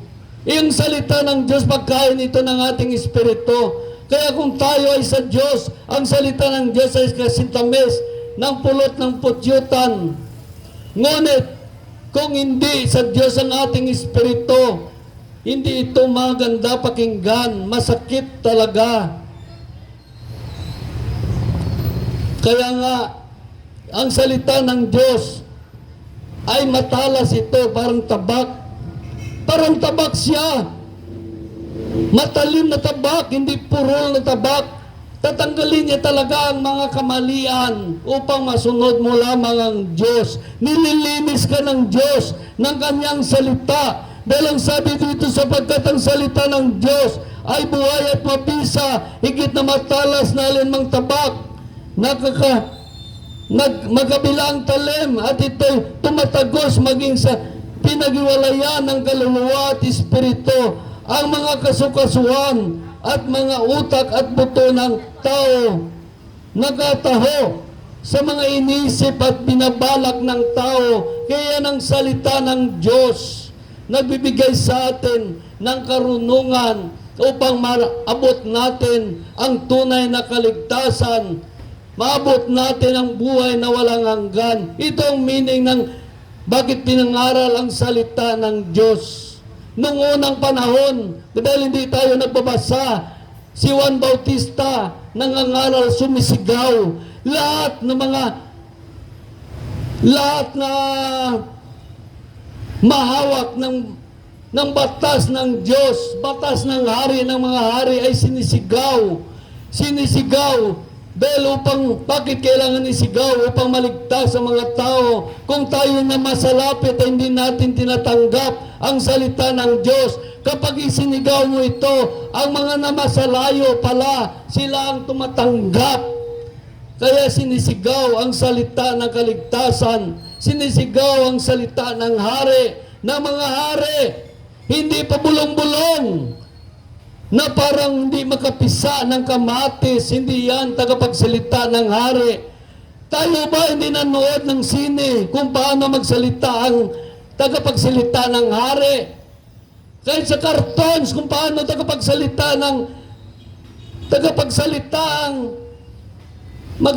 ang tagapagsalita ng hari. Ano pa kaya ang tagapagsalita ng hari ng mga hari na si Kristo Jesus? Sinisigaw upang makarating sa malayo ang kanyang ino-offer na kaligtasan, salita ng kaligtasan. Kaya sinisigaw, hindi kayo magtaka na sa Biblia yan. Sa Biblia yan. Ang kailangan lang, tanggapin lang ang salita ng Diyos upang maligtas ka. Dahil ang sabi dito, ang karunungan ay umilingaw-ngaw sa mata ng lansangan. Sabi sa Kawikaan chapter 1, verse 20. Pinig niya ng ibabaw sa lugar ng pamilyan at ito'y lumalampas sa mataas na muog. Ang ugong niya naririnig sa pintuan ng lungsod. Kaya umilingaw-ngaw ang salita ng Diyos. Ngayon, sa lugar na ito, ibig sabihin, kung umilingaw-ngaw ang salita ng Diyos, dumating na ang pagliligtas ng Diyos sa bawat isa. Yan hindi gusto ng dyablo na maligtas sa mga tao. Kaya, hindi gusto ng dyablo marinig ito. Totoo yan. Kaya, may kasalanan na tayo sa Diyos sa araw na ito. Sino may kasalanan? Sa Diyos. Marunong ba tayo sa Diyos? Sawayin natin ang Diyos na hindi magsalita sa mga tao. Ito'y salita ng Diyos sinasabi sa mga tao. Hindi ko ito sariling opinyon at kuro-kuro. Hindi rin ito salita ng reliyon ko. Hindi. Salita ito ni Kristo Jesus. Kaya maraming mga tao naligaw, nandun na sila sa Antikristo. Nasa Antikristo na sila dahil kulang sa kaalaman, lack of knowledge. Dahil ang sabi dito sa 2 chapter 2, sapagkat nagkalat sa salibutan ng mandaraya ang mga taong hindi nagpapayag na si Kristo ay naging tao, siya ay Antikristo. Dapat ipayag natin si Kristo, siya Diyos ay naging tao. Kapag hindi natin pahayag na siya ay naging tao, siya Diyos naging tao, tayo ay Antikristo kung sasabihin natin si Kristo ay tao lang. Kaya ang sabi dito, sa unang 1, chapter 2, verse 10, mga anak, malapit ang wakas. Malapit na pala ang wakas, bakit hindi natin pakinggan ang salita ng Diyos? Tulad ng aming narinig ninyo, darating na ang Antikristo ngayon. Ngayon marami na ang lilitaw na mga Antikristo, kaya alam na nating malapit na ang wakas. Kaya malapit na ang wakas. Kaya si Pedro noon, pinagsabihan ni Kristo, ikaw Satanas, lumayas ka. Bakit? Nagsasalita si Pedro na hindi niya naunawaan. Ginagamit siya ni Satanas. Kaya pinagsabihan ni Jesus, si Pedro, lumayas ka Satanas. Hindi si Pedro pinagsabihan niya, kundi si Satanas. Yan ang ibig sabihin. Pinagsabihan niya si Satanas. Hindi ang tao. Hindi tayo Ang salita ng Diyos nagsasabi, si Satanas ang pinapalayas niya, hindi tayo. Ngunit ang salita ng Diyos, salita ng kaligtasan, ito'y para sa atin. Para ito sa atin. Kaya dapat ang salita ng Diyos matamis sa ating tainga. Yan ang pakinig sa Diyos. Interesado sila makarinig kung ano pa sasabihin mo upang malaman namin, upang makaiwas kami at masunod namin ang Diyos. Ano pa? Kaya maraming mga tao ngayon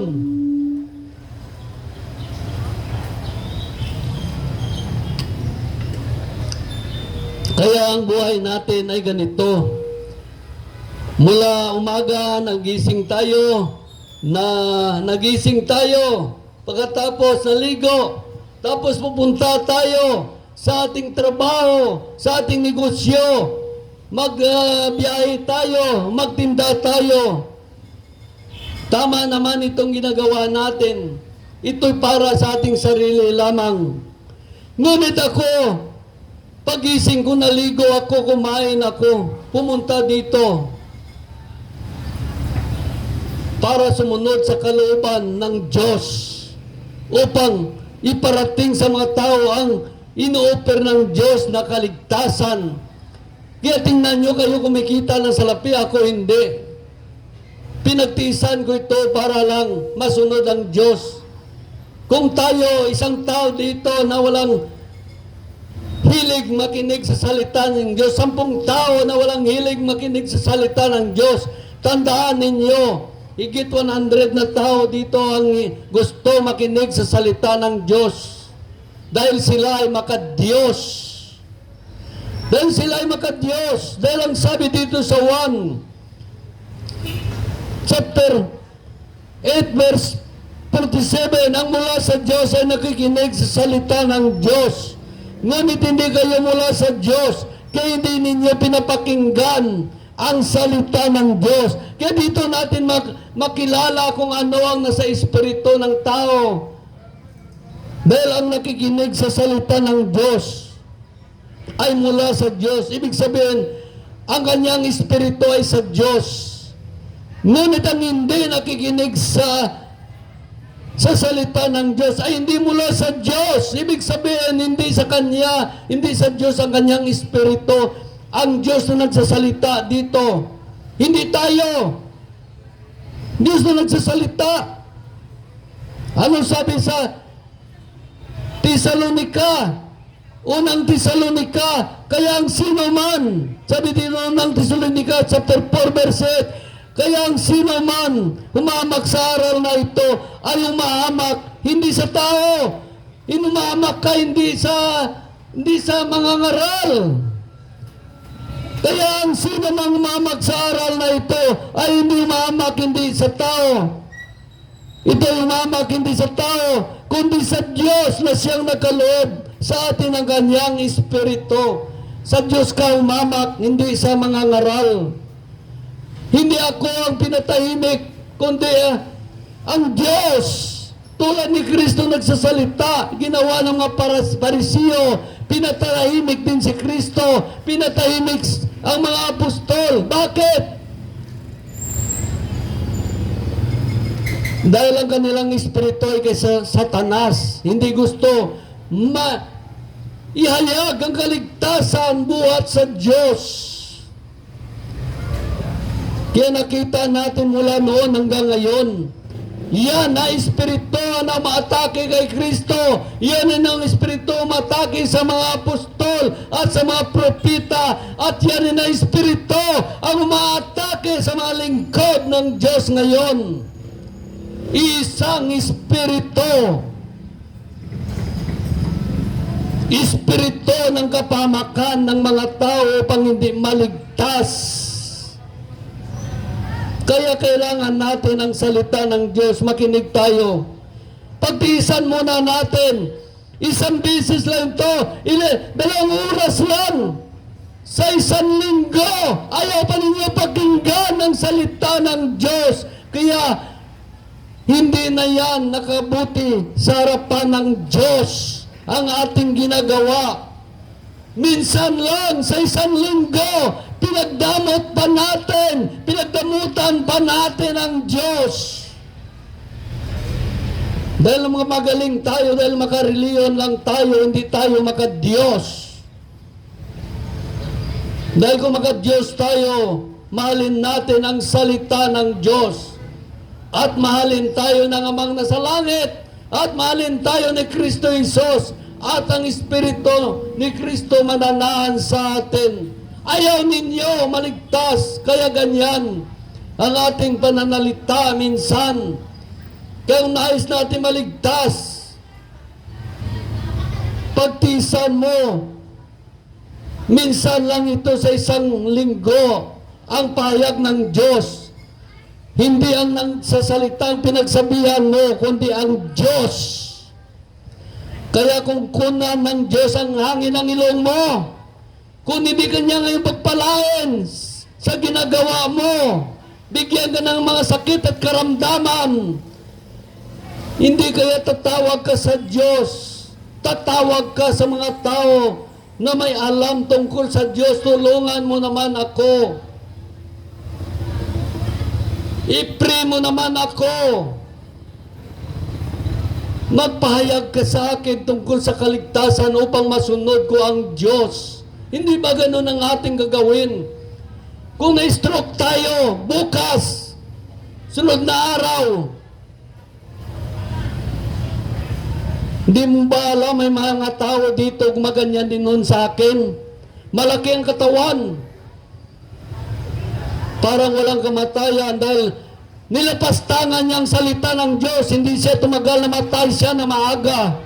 Namatay siya na maaga dahil nilapastangan niya ang salita ng Diyos. Ginugulo niya ang salita ng Diyos. Diyos ang ginugulo niya. Hindi niya alam ang Diyos na nagbigay sa kanya ng buhay, hangin sa ilong. Kaya tinanggalan siya ng Diyos ng hangin ang kanyang ilong. Kaya na ngayon na 6 feet below the ground na siya. Makapagsalita pa ba siya sa mga lingkod ng Diyos ngayon? Wala na. Hindi na siya makapasabad-sabad sa lingkod ng Diyos. Kaya ang lingkod ng Diyos nakapatuloy, nakapagsalita. Kaya marami ngayon, huwag tayong magyabang. Baka bukas, matay tayo, hindi na tayo magising. Nilapastangan natin ang salita ng Diyos. Baka maaksidente tayo. Mamatay tayo.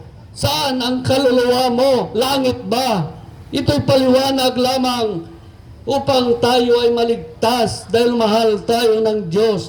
Hindi tayo maaway sa inyo, kundi nagpapaliwanag lamang tayo ng mga bagay na ito'y ikabuti ninyo.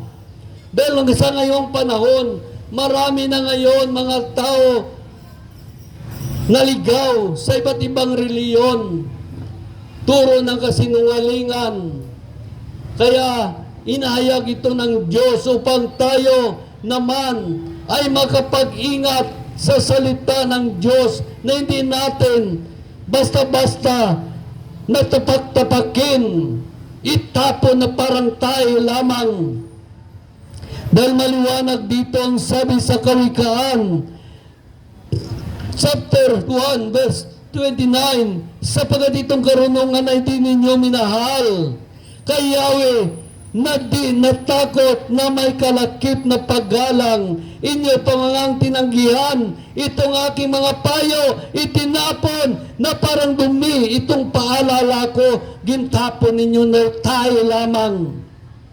Kung ayaw nyo makinig, maraming mga tao pa gusto makinig. Kaya nakita natin. Kaya ang sabi dito, sa Kawikaan, chapter 1, verse 7, ang pagkatakot kay Yahweh ay simula ng karunungan. Ang pagkatakot sa Diyos ay simula ng karunungan. Ngunit walang halaga sa mga mangmang ang aral at saway. Totoo yan. Diyos ang may sabi nito, hindi ako. Binasa ko lang. Kaya marami dito napapahiya. Dinadala sa barangay, dinadala sa police station. Pagdating doon, hindi naman ako nagsalita, Diyos nagsasalita. Binabasa ko lang, bakit ka nagagalit? Ayaw mo ba makinig sa salita ng Diyos? Ayaw mo ba tingin ng Diyos? Kaya ayaw mo pakinggan? Bakit? Akala ko sa Diyos ka? Kanino ka ba talaga? Sa Diyos ka ba o kay Satanas? Mas simple lang. Ma-pick up mo kagad kung anong espiritu ang isang tao. Dahil ang sabi dito sa 1, unang 1, chapter 4, verse 6, ngunit tayo sa Diyos, ang sino man na kumikilala sa Diyos ay nakikinig sa atin, ngunit ang hindi nakikinig sa atin, ang sino man hindi sa Diyos. Sa ganito natin makilala ang espiritu ng katotohanan sa Diyos na sa kanyang buhay at ang espiritu ng kamalian na sa kanyang buhay. Dalawa lang naghari sa ating buhay, espiritu ng Diyos o espiritu ni Satanas. Kaya mas maganda makinig tayo, ito'y walang lugi tayo. Tubo ba tayo pag narinig natin? Bakit lahat ba na sinabi ko, narinig na ninyo sa inyong kasimbahanan? Narinig na ninyo sa inyong reliyon? Alam ko ang reliyon, pinipili lang kanyang salita. Puro maganda lang para hindi kayo magupin, para hindi kayo magalit, para hindi kayo magsungon, para hindi kayo tumalikod sa kanila, para patuloy kayo magsimba-simba. Yan ang ginagawa ng mga reliyon. Hindi niya sinasabi ang mga bagay na hindi gusto ng Diyos. Mga saway, mga babala, mga warning ng Diyos. Puro panami-nami lang nga istorya. Panami-nami lang. Kaya ang sabi dito sa Isayas, makinig kayo upang may malaman tayo. Isayas chapter 30 verse 8. Kaya tinawag siyang Rahab, inutil. Halika, isulat mo sa isang aklat kung anong uri ng mga tao sila upang maging tagapagunita magpakailanman. Kung gaano kalaki ang kanilang kasamaan, sapagkat sila'y lahi na matigas ang ulo, mapagimagsik at sinungaling, ayaw makinig sa aral ni Yahweh. Sinasabi nila sa mga lingkod ng Diyos, huwag kang ulan ng tapat, huwag kayong magsalita ng tumpak, huwag mong lakasan ang iyong salita, ang iyong babanggitin sa amin, mga salitang kawili-wili lamang, ang mga hulang hindi mangyayari. Ang sabi ng Diyos sa verse 11, lumis kayo ng tunay na daan. Tinanggihan mo ang aking salita, sa pangalipin kalikuan ka nagtiwala, kaya darating sa iyo. Darating sa iyo. Ano darating sa iyo? Ang sabi ng Diyos, kaya darating sa iyo ang malagim na wakas ng iyong buhay. Pag namatay tayo, ano pang malagim na wakas? Pag namatay tayo, nasa impyerno tayo. Alam ba natin kung ano ang impyerno? Ito'y dagat-dagatang apoy, daw laba ng bulkan. Daw tinunaw nga sansalon, doon ka, palangoy-langoy, hindi ka mamamatay. Yan ang natawag ikalawang kamatayan. Bakit ikalawang kamatayan? Dahil sa ating paggawa ng kasalanan, tayo ay nahiwalay sa Diyos forever. Kaya kung wala ang Diyos sa atin, patay nga tayo. Wala na tayong pag-asa. Wala na tayo pag-asa. Kaya ang ating buhay maiksi lamang. Kaya nawali natin ito. Dahil ang buhay natin maiksi lamang, mahal tayo ng Diyos. Nais tayo ng Diyos iligtas. Nais ng Diyos tayo maturuan ng tamang asal, tamang unawa. Tinuturuan tayo ng Diyos. Dahil ang sabi dito, kaya ang sabi dito sa Episo, ay ganito sinasabi sa Episo.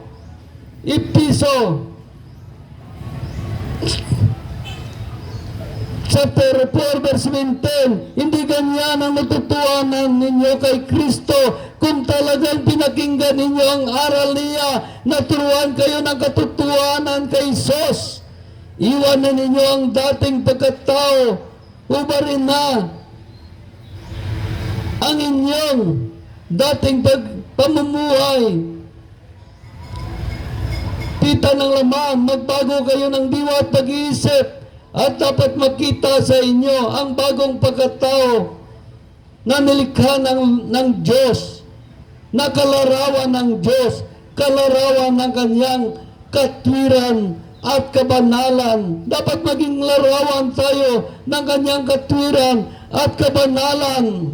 Sabi dito, kaya talikdanan ninyo, sabi sa Santiago chapter 1, verse 21, kaya talikdan ninyo ang inyong maruming gawa, alisin ang masamang asal at buong pakumbabang, tanggapin ang salita ng Diyos na nakatanim sa inyong puso. Ito ang makapagliligtas sa inyo.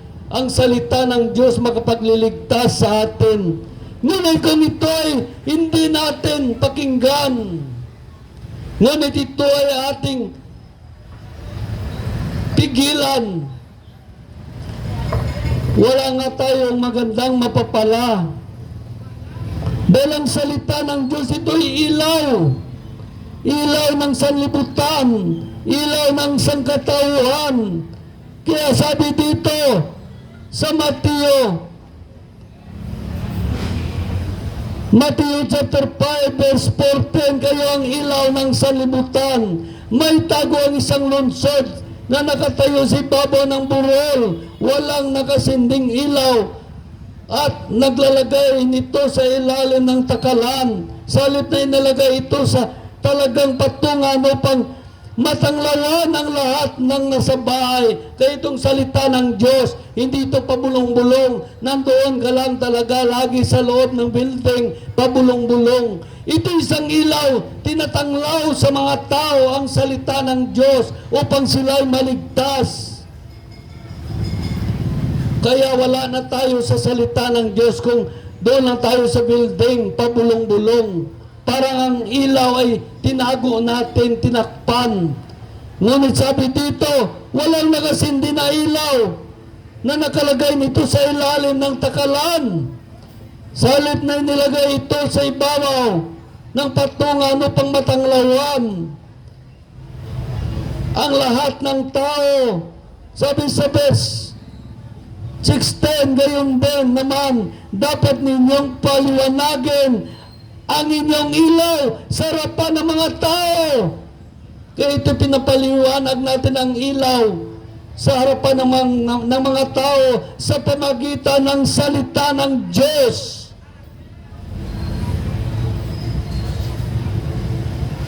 Ito ang ilaw ay nakakasilaw sa mata ng dyablo. Gayon din naman, dapat ninyong paliwanagin ang inyong ilaw sa harapan ng mga tao upang makita na nila ang inyong mabuting gawa at luwalhatiin nila ang Amang nasa langit. Ngayon tinanglaw ngayon ang ilaw, ang salita ng Diyos. Niluwalhati ba natin ang Amang nasa langit? O si Satanas ang ating niluwalhati? Kaya maraming mga tao walang alam sa katotohanan. Kaya maraming mga tao napapahamak dahil sa kanilang kamangmangan at katigasan ng ulo. Kaya mas mabuti sa mga tao ay makinig, tumahimik at makinig. Dahil ito dumating ang pagliligtas ng Diyos sa kanilang buhay. Dumating na ang pagliligtas ng Diyos sa kanilang buhay. Kaya minsan maraming mga tao dahil sa kulang ng kaalaman, lack of knowledge, inano pa nila ang Espiritu Santo, nilait-lait, pati si Kristo nilait, pati ang Amang nasa langit nilait. Dahil ang pagsabdong sa pagpahayag ng salita ng Diyos ay isang paglapastangan sa Diyos. Yan ang hindi natin nalalaman. Kaya, sana patawarin kayo ng Diyos sa inyong ginagawa. Sana bigyan ng Diyos ng kaliwanagan ang malabo nating kaisipan at maihahon tayo sa lugar ng kadiliman upang madala sa kaliwanagan, upang maliwanagan ang ating malabong pag-iisip. Tulad ko noon, ganyan din ako. Nakita ko aking sarili na binunot ako sa kadiliman, dinala sa kaliwanagan, at ginamit ng Diyos maging ilaw ng sanlibutan, maging ilaw natin dito. Kung ako na maging ilaw ginamit ng Diyos, hindi mo ba hayaan ang ilaw na yon na nais ng Diyos itanglaw, iliwanagan ang mga tao na sa kadiliman? Hindi ba natin nais? Kaya ito na, kung mahal natin ang Diyos, mahal natin si Kristo Jesus, maka-Diyos tayo, dapat ang ilaw na tinatanglaw, pakinggan ninyo. Pakinggan natin. Dahil ito'y, bago ninyo ito pinakinggan, ako muna nakinig, kaya ito na ako ngayon. Nagpatotoo sa inyo. Lahat tayo ay makasalanan, ngunit ang lumapit sa Diyos at tumawag sa pangalan ni Jesus ay maliligtas. Ngunit kung gumagawa tayo ng kasalanan, paano tayo maligtas? Yan ay question mark sa buhay ng isang tao. Dahil dalawa lang ating patutunguhan, langit at impyerno. Hallelujah, hallelujah, hallelujah. Kaya ang tanan nga mga masayod nga mga espiritu sa lugar nga dya ay akong ginigiba, ginawasak sa ngalan ni Jesus, o ginapalayas sa impyerno ngayon din sa ngalan ni Jesus, to the power of the blood of Jesus, to the power of the name of Jesus. Hallelujah! Purihin ang Diyos. Lahat na nilalang, lahat na nilikha, purihin ang Diyos. Dahil ang sabi ng Diyos, kung hindi kayo magpupuri sa akin, ang bato ay gagawin ko magpupuri sa akin. Kaya mapalad ang mga tao nagpupuri sa Diyos dahil sa Kanya ang Diyos. Kung nasa atin ang Diyos ay pagkalooban tayo ng Espiritu ng Diyos. Ipagkalooban tayo dahil ang sabi dito sa unang Korinto chapter 12 verse 4, iba't ibang kaloob, ngunit isa lamang ang Espiritong pinagkaloob sa mga ito. Iba't ibang paraan ng paglilingkod, ngunit isa lamang ang Panginoon pinaglingkuran. Iba't ibang mga gawain, ngunit isa lamang ang Diyos na sumasalahat sa mga taong gumagawa ng mga iyon. Ang bawat isa ay binibigyan. Ang bawat isa ay binibigyan ng kaloob na nagpapahayag sumasa Kanya ang Espiritu para ikabuti ng lahat. Ang isa ay pinagkalooban sa pamagitan ng Espiritu ng kakayahang magpahayag ng mga aral ng Diyos. At ang isa ay kakayahan makaunawa sa mga aral ng Diyos. Ang isang Espiritu, yun ay pinagkaloob sa iba na malaking pananalig sa Diyos. Ang iba, ang kapangyarihan magpagaling ng may mga sakit. Ito maraming mga reliyon hindi pinaniwalaan. Tingin nila sa lahat ay albularyo lamang. Hindi may Diyos naman tayo. Diyos naman nagbulong. Diyos nang himala. Nag-aayad sa masakit kag balatian. Siya ang ating Diyos. Diyos nang himala. May pinagkalooban ng kapangyarihan gumawa ng kababalaghan. May pinagkalooban naman ng kahusayan magpahayag ng salita ng Diyos at may pinagkaluban din ng kakayahang makakilala kung alin ang mula sa Espiritu ng Diyos, kung alin ang mula sa Espiritu, sa masamang Espiritu. Kaya maraming kung ikaw ay pinagkalooban ng Espiritu ng Diyos, makilala mo na ito sa buhay ng tao, kung siya ay mula sa Espiritu ng Diyos, pinagkalooban siya ng Espiritu ng Diyos, o kaya mula sa masamang Espiritu. May discerning spirit tayo. May pinagkalooban ng kakayahang magsalita ng iba't ibang wika. Kaya maraming mga reliyon, dahil kulang sa kalaman, lack of knowledge, sinusuyan ang pagpagaling na may sakit sa demonyo daw. Ang nagsalita ng iba't ibang wika sa demonyo daw. Kaya napakaliwanag, sila ay nagkakasala sa Espiritu ng Diyos. Nagkasala sila sa Espiritu ng Diyos. Kung sa Espiritu ng Diyos tayo nagkasala, nakakatakot. Nakakatakot talaga. Makinig kayo. Kung magkasala tayo sa Espiritu ng Diyos ay ganito. Sabi sa Marcos chapter 3, verse 28, tandaan ninyo, ito maaaring ipagpatawad sa mga tawang lahat ng kasalanan at panlalait nila sa Diyos. Ngunit ang sino man lumalait sa Espiritu ay hindi na mapapatawad ang kanyang kasalanan, hindi na mapapawi kailanman. Kaya nakakatakot kapag sa Espiritu ng Diyos tayo nagkasala. Tulad yan ang salita ang tao ng speaking of tongues. Siya'y pinagkaloob ng Espiritu Santo. Nagsalita ng iba't ibang wika.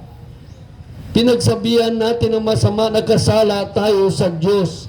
Mga nangangaral na kinakasihan ng Espiritu ng Diyos. Nilait-lait natin. Nagkasala tayo sa Espiritu Santo. Ngunit ang sino man lumait sa Espiritu Santo ay hindi mapatawad ang kanyang kasalanan, ay hindi mapapawi kailanman. Naantay ka na lang mamatay at ikaw ay mapaimpyerno. Kaya lahat na tao, kung nalaman natin na kasala tayo sa Espiritu ng Diyos, hingi tayo ng kapatawaran sa Diyos. Humingi tayo upang hindi tayo mapahamak. Dahil marami dito na malait sa Espiritu ng Diyos. Sila'y nagkasala sa Diyos. Sila'y nagkasala sa Diyos. Dahil hindi nila naunawaan ang mga bagay na ito. Dahil ang sabi dito sa unang Korinto chapter 2 verse 14, sapagkat ang taong di nagtataglay ng Espiritu ay ayaw tumanggap ng kaloob mula sa Espiritu ng Diyos. Para sa kanila'y kangalan ng mga iyon at di nila naunawaan, sapagkat ang mga bagay na espiritual ay maunawaan mo lamang sa paraang espiritual. Napakaliwanag para sa kanila'y kangalan ng mga iyon at di nila naunawaan, sapagkat ang mga bagay na espiritual ay maunawaan mo lamang sa paraang espiritual. Tulad ng salita ng iba't ibang wika, sabi nila, sa demonyo yan. Makinig nga kayo para malaman nyo kung sa demonyo nga talaga ito nagsalita ng iba't ibang wika. Ang sabi ng Diyos sa unang Korinto chapter 14 verse 2, ang nagsasalita ng iba't ibang wika, speaking of tongues, ay sa Diyos nakipag-usap, hindi sa tao, sapagat walang nakakaunawa sa Kanya. Gayon nagsasalita siya ng mga hiwaga sa tulong ng Espiritu Santo. Ito pala ang nagsasalita ng iba't ibang wika. Siya ay nakipag-usap sa Diyos. Ang Kanyang Espiritu nagsasalita, nakipag-usap sa Diyos, hindi sa tao. Sa pagwalang nakakaunawa sa Kanya, gayon nagsasalita siya ng mga hiwaga sa tulong ng Espiritu ng Diyos. Nagsasalita siya ng mga hiwaga sa tulong ng Espiritu ng Diyos. Yan ang speaking of tongues, ay isang hiwaga ng Diyos. Doon mo makita ang iyong espiritu ay nagsasalita sa Diyos, nagpag-usap sa Diyos, tinutulungan ka ng iyong espiritu upang maligtas ka. Ang nagsasalita ng iba't ibang wika ay sa Diyos nakipag-usap, hindi sa tao, sapagat walang nakaunawa sa Kanya. Gayon nagsalita siya ng mga hiwaga sa tulong ng Espiritu. Ang sabi naman dito sa verse 4, ang sariling pamumuhay espiritual. Hello. Ang sariling pamumuhay espiritual ay pinaunlad ng nagsalita ng iba't ibang wika. Kaya ang mga tao nagsalita ng iba't ibang wika, pinaunlad ang kanyang pamumuhay espiritual. Kaya kung nais natin maunlad ang ating pamumuhay espiritual, hingin mo sa Diyos pagkalooban ka, makapagsalita ng iba't ibang wika upang mapaunlad ka ng Diyos. Ngunit ang iglesia ay pinaunlad ng nagpapahayag ng salita ng Diyos. Ngunit ang mga tao, ang kasimbahanan ay pinaunlad sa pamagitan sa pagpahayag ng salita ng Diyos. Kaya tayo, parang sa simbahan na rin. Wala kayong panahon sa simbahan. Kaya nandito ang Diyos. Nilalapitan tayo upang turuan tayo. Turuan tayo ng Diyos. Kaya napakaliwanag, kailangan natin ang Espiritu Santo sa ating buhay. Ito gawin nating patnubay, dahil kung may Espiritu ka ng Diyos, ito ay tatak ng Diyos sa atin.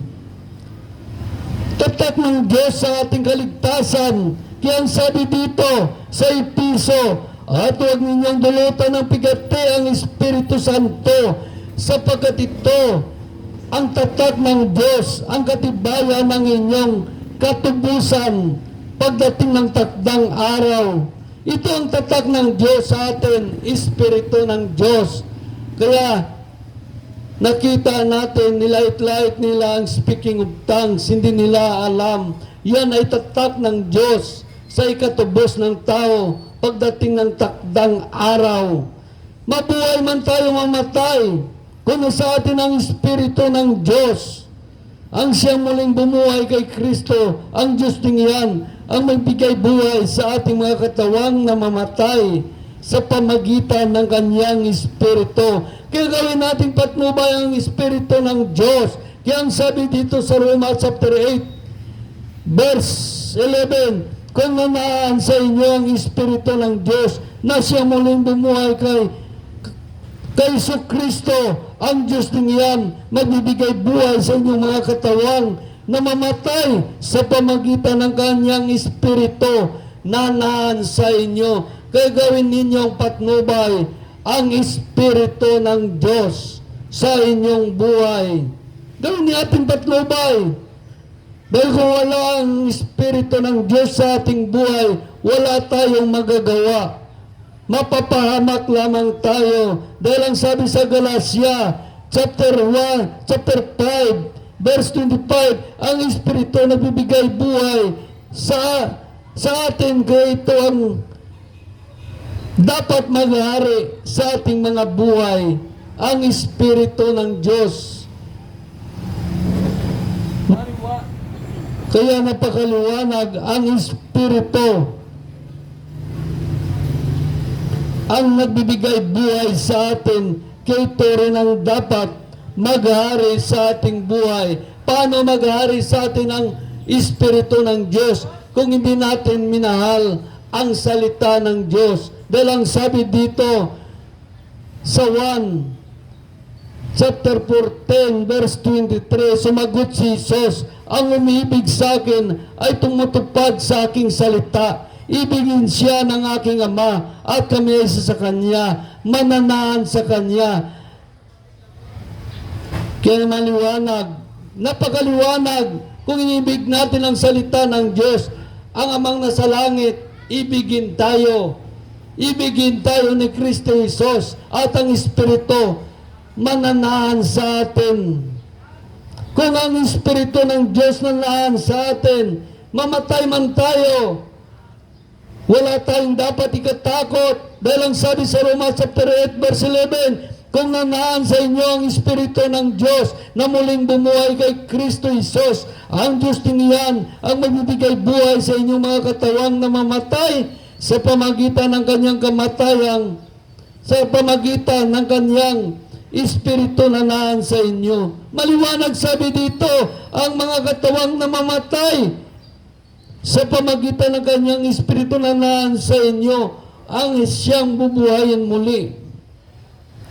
Kaya napakaliwanag dito ang sabi sa Roma, kaya gawin nating patnubay ang Espiritu ng Diyos. Kaya ang sabi dito sa verse 17, at yaman mga anak kayo na tagapagmana ng Diyos at kasama na tagapagmana ni Kristo, sapagkat kung tayo nakikipagtiis sa Kanya, tayo tadakilain din kasama niya.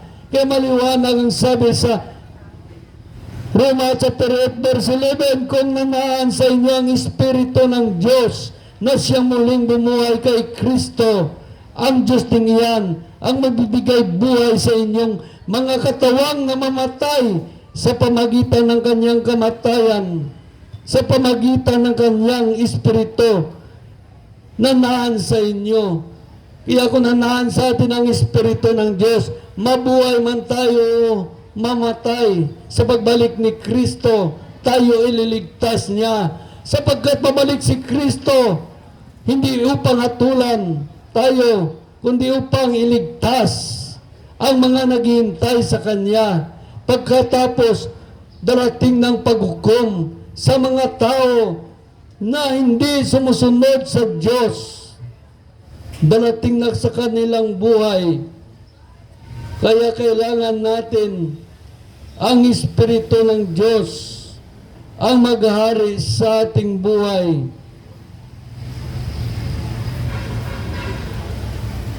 Kaya ito lang aking mensahe sa inyo. Pinagtiisan natin ito. Ginawa natin ang lahat kahit wala tayong sahod. Dahil mahal tayo ng Diyos. Ang kaligtasan na binigay niya sa atin ay sapat na upang magsilbi sa Kanya kahit walang sahod. Dahil ang katumbas naman ito, ang buhay na walang hanggan, ang katumbas. Buhay na walang hanggan. Kaya bakit ka magtipid, nagalangan, magserbisyo sa Diyos? Ang katumbas naman, buhay na walang hanggan. Hindi ito mabayaran ng milyon o bilyon. Kulad ko, magandang negosyo ko, iniwan ko dahil nais ko masunod ang Diyos. Kikita naman ako ng milyon, ngunit maliit lang yan kumpara dito. Kapag sinunod ko ng Diyos, ang buhay na walang hanggan, hindi mabayaran ng trilyon. Ibig sabihin, mas nakatubo ako. Kaya kung magaling kayo sa mathematics, computing na ninyo. Saan ba malaga? Kumita kayo ng milyon. O kaya, magkaroon ka ng buhay na walang hanggan at manirahan sa langit, hindi sa first class village. Yan ang aking mensahe. Maraming salamat sa lahat at magandang araw. Mahal kayo ng Diyos. Mahal kayo ng Diyos. Hallelujah.